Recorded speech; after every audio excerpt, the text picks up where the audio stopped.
ഓരോ മാസം കയ്യിലെണ്ണി വാങ്ങും 1,00,000. അത് എല്ലാം ഇട്ട് നാട്ടിൽ വന്നാൽ എന്തുണ്ടടി മെച്ചം? പൈസ മാത്രം കിനാ കണ്ട് പാർത്തിടണോ മണ്ണിൽ? ഈ ജീവിതത്തിൽ എന്തു സുഖം നമ്മൾ രണ്ട് തട്ടിൽ.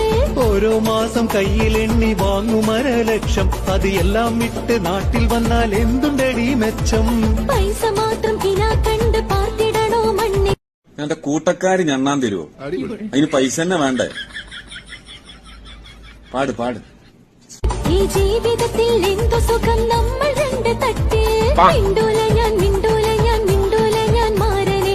മിണ്ടൂല ഞാൻ മിണ്ടൂല ഞാൻ മിണ്ടൂല ഞാൻ മാരനെ. ഇജ്ജ് മുണ്ടണ്ട എങ്ങനെയാണെങ്കിലും അതാണ് ഇന്റെ തടിക്ക് നല്ലത്. പൊന്നു സഖി ഏതിനാ പിണക്കമെന്നോടെന്തിനാ? അല്ല പൊന്നെ കൽബവേദന തന്ന് തെറ്റി വീട്ടിനാട്ടിനാട് വിട്ടതെന്തിനാ? പറഞ്ഞമാതിരി ഞാൻ കിട്ടിയതല്ലേ. എങ്ങനെ ഇരിക്കണം? ഈ സാധനത്തിന്റെ പറ്റ ഓർമ്മൊന്നും എനിക്കില്ലട്ടാ. ഇത് ഉണ്ടായിങ്ങാണ്ടാണല്ലോ ഞാൻ കണ്ട അവരും പേരും കയ്യും കാലും പിടിക്കുന്നത്. ഞാൻ ഒന്നും കൂടെ അയച്ചാട്ടി ഒരു 4 മാസം റോളിങ്ങിനാണ്. എനിക്ക് പിന്നെ സ്വത്തും വേണമെന്ന് വലിയ പ്രശ്നമില്ല. എനിക്ക് സ്നേഹമല്ല വലുത്. അത് ഞാൻ പേരുന്നുണ്ട്. ഞാൻ ആളെ പറഞ്ഞേക്കാം, ഒന്ന് തുടച്ച് വൃത്തിയാക്കി വെക്ക്. മനുഷ്യൻ ഇവിടെ നായി നടുക്കാട്ടിൽ കുടിഞ്ഞമാര് നീണ്ടക്കം വലിക്കാം. 37 ചൂടിക്കയറുമായിട്ടൊരു ചെയിനും തത്തമ്മക്കൂടൊക്കെ കാതിൽ തൂക്കിയിട്ട് സ്നേഹത്തിൽ